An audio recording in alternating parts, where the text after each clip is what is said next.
একদিকে যেমন জনগণ এবং প্রত্যেকটা মানুষের তথ্য জানার অধিকার আছে, তেমনিভাবে আপনার অবাধ সংবাদ প্রভাব সেটাও যেন সুনিশ্চিত, একটা ব্যালেন্স আমাদের করতে হবে। আর শিশির মনিরের প্রসঙ্গ নিয়ে আমি আরেকটি কথা বলতে চাই। উনি বলেছেন যে মামলা নিষ্পত্তি করার ক্ষেত্রে অ্যাডহক বিচারপতি। দেখেন, আমাদের বিডিআর হত্যা মামলা হাইকোর্টের কবে রায় হয়েছে, কতজন মানুষ ফাঁসির কাস্টে, এই বিশাল একটি রায়, সেটাও কিন্তু আমরা কিন্তু বিচার সম্পন্ন করতে পারি না।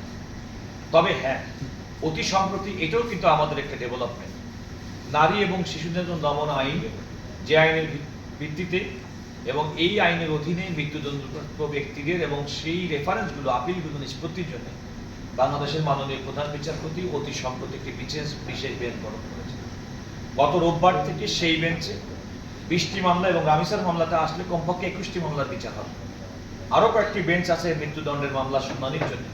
আমি প্রত্যাশা করব মৃত্যুদণ্ডের আসামি যারা থাকেন, যারা ভিকটিম পরিবার, তারাও যেমন বিচার চান, আবার যারা মৃত্যুদণ্ডের শিকার হয়ে দীর্ঘদিন পর্যন্ত মৃত্যুদণ্ডের প্রকোষ্ঠে বসবাস করেন, তাদেরও কিন্তু যত দ্রুত সম্ভব তাদের বিচারের প্রক্রিয়ার মাধ্যমে হয় খালাস অথবা তাদের সাজা ভোগ করারও কিন্তু একটা রাইট রয়েছে, এবং এটা রাষ্ট্রের দায়িত্ব এটা সুনিশ্চিত করা।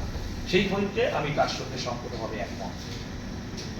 বর্তমানে একথাও সত্যি, দেখেন, আমরা এখন একটি রাষ্ট্র ব্যবস্থার মধ্যে এসেছি যে দীর্ঘদিনের ফ্যাসিবাদের উত্তর অন্তর্বর্তীকালীন সরকারের পরে বাংলাদেশের অবাধ, সুষ্ঠু এবং নিরপেক্ষ নির্বাচনের মাধ্যমে নতুন সরকারের যাত্রা শুরু হয়েছে। এবং নতুন সরকারের যাত্রা শুরুর দিকে অ্যাজ অ্যাটর্নি জেনারেল আমি প্রায় 3 মাস আমি দায়িত্ব পালন করেছি। কোনো মামলায় কোনো ব্যক্তির পক্ষে কিংবা রাষ্ট্রের যে প্রচলিত বিচার ব্যবস্থাকে বিন্দুমাত্র কোনো রকম ব্যত্যয় ঘটুক এমন কোনো রাজনৈতিক চাপ কিংবা এমন কোনো রাজনৈতিক প্রত্যাশা, এমনকি কোনো রাজনৈতিক কথা কেউ আমাকে আজ পর্যন্ত বলেনি। এ থেকে প্রমাণিত হয় যে বর্তমান সরকার, যারা দীর্ঘ বাংলাদেশের ফ্যাসিবাদের জাতাকলে পিষ্ট ছিলেন এবং যারা মনে করেন যে আগামী দিনে সুন্দর বাংলাদেশ উপহার দিবেন, তাদের পক্ষ থেকে আমার কাছে মনে হচ্ছে তারা বিচার বিভাগের স্বাধীনভাবে কাজ করতে দিতে চান। আমি অ্যাটর্নি জেনারেল অফিস এবং আমাদের অ্যাটর্নি জেনারেল অফিসকে অত্যন্ত স্বাধীনভাবে কাজ করতে চান। তাদের প্রত্যাশা হচ্ছে যে আমরা যে ক্ষেত্রে কাজ করব সেই ক্ষেত্রে সততার সঙ্গে কাজ করব। তারা মনে করে আমরা সর্বোচ্চ পেশাদারিত্ব রাখবো। তারা বিশ্বাস করে বিচার বিভাগ তার স্বাধীনভাবে তার বিচার কার্য পরিচালনা করবে, কোনো রকম হস্তক্ষেপ ছাড়া। এবং আপনারা খেয়াল করে দেখেন, অতি সম্প্রতি বাংলাদেশের স্বরাষ্ট্রমন্ত্রী জাতীয় সংসদে বাংলাদেশের সাবেক আইজিপি জনাব বেনজির আহমেদের দুবাই, আবুধাবিতে গ্রেপ্তার, ইউনাইটেড আরব এমিরেটসে গ্রেপ্তার সম্পর্কিত কিন্তু একটি বিবৃতি দিয়েছেন এবং সেক্ষেত্রে সরকারের অবস্থান পরিষ্কার করেছে। অতি সম্প্রতি রামিসার যে নির্মম শিশু, যিনি ধর্ষণ এবং হত্যাকাণ্ডের শিকার হয়েছেন, সে ব্যাপারে রাষ্ট্রের প্রধান, সরকার প্রধান জনাব তারেক রহমান, তিনি এবং তার সরকারের যে রাজনৈতিক অঙ্গীকার, অবাধ, সুষ্ঠু এবং নিরপেক্ষ বিচার ব্যবস্থার মাধ্যমে প্রকৃত দোষীদেরকে সাজা দেওয়ার যে প্রক্রিয়া, সেটি কিন্তু দ্রুততম সময়ের মধ্যে সম্পন্ন হয়েছে। এখন বিষয়টি সুপ্রিম কোর্টে পেন্ডিং আপিল বিভাগে। অ্যাটর্নি জেনারেল অফিসের পক্ষ থেকে আমরাও কিন্তু বিশেষ কমিটি গঠন করেছি, বিশেষ সেল গঠন করেছে আইনজীবীদের, যেন দ্রুততম সময়ের মধ্যে এই বিচারের আপিলটি নিষ্পত্তি হয় এবং মানুষ যেন প্রকৃতপক্ষে যে রায়টি হয়েছে সেই রায়টি কার্যকর দেখতে চায়। কারণ অপরাধ যদি কোনো কারণে তার সুষ্ঠু বিচার না হয়, সাধারণ মানুষ যদি সেই বিচারটির যদি ফলাফল দেখতে না পায়, তাহলে আপনি যত বিচারই বলেন না কেন, সাময়িকভাবে এটা হয়তো মিডিয়া সেন্সেশন তৈরি করবে, কিন্তু চূড়ান্ত বিবেচনায় জনগণকে কিন্তু আশ্বস্ত করবে না। সুতরাং জনগণকে এই মর্মে আশ্বস্ত করতে হবে যে তারা কোনো অপরাধ ঘটলে সেই অপরাধের জন্য রাষ্ট্র যথোপযুক্ত ব্যবস্থা গ্রহণ করে, সুষ্ঠু তদন্ত করে, দোষী ব্যক্তিদের চিহ্নিত করে, তাদের বিচারের মুখোমুখি করে, এবং বিচার বিভাগের দায়িত্ব হচ্ছে যত দ্রুততম সময়ের মধ্যে আসামিকেও যথোপযুক্ত সুযোগ এবং অধিকার দেওয়ার মাধ্যমে তার বিচারটা সুসম্পন্ন করা।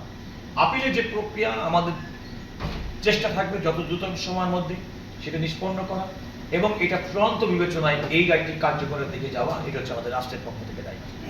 এবং সেক্ষেত্রে আমরা আপনাদেরকে এতটুকু বলতে পারি যে বর্তমানে আমরা যারা দায়িত্ব পালন করছি, আমরা কোনো রকম চাপ, কারো রাগ, কারো বিরাগ, কারো পছন্দ অপছন্দ কোনো কিছু আমাদের কার্যক্রমের ক্ষেত্রে কোনো রকম বাধা সৃষ্টি করছে না এবং আমি প্রত্যাশা করি আগামী দিনেও সেটি করবে না।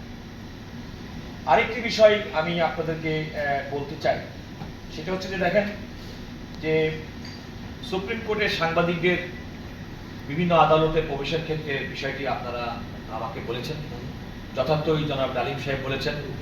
আমি দায়িত্ব গ্রহণের পরে বাংলাদেশের মাননীয় প্রধান বিচারপতির কাছে বিষয়টি উপস্থাপন করেছি।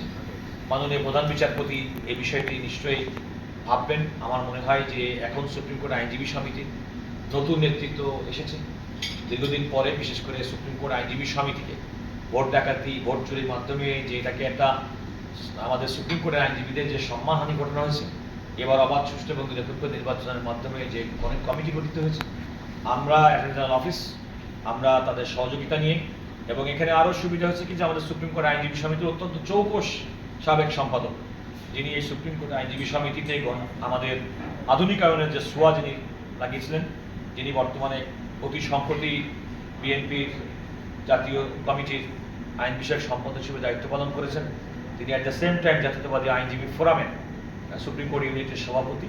আমার মনে হয় আমরা সবাই সম্মিলিতভাবে যদি বাংলাদেশের মাননীয় প্রধান বিচারপতির সঙ্গে আমরা যদি আপনাদের এই বিষয়টি বলতে পারি, আমি মনে করি নিশ্চয়ই উনি আমাদের এই বিষয়টি বিবেচনা করবেন।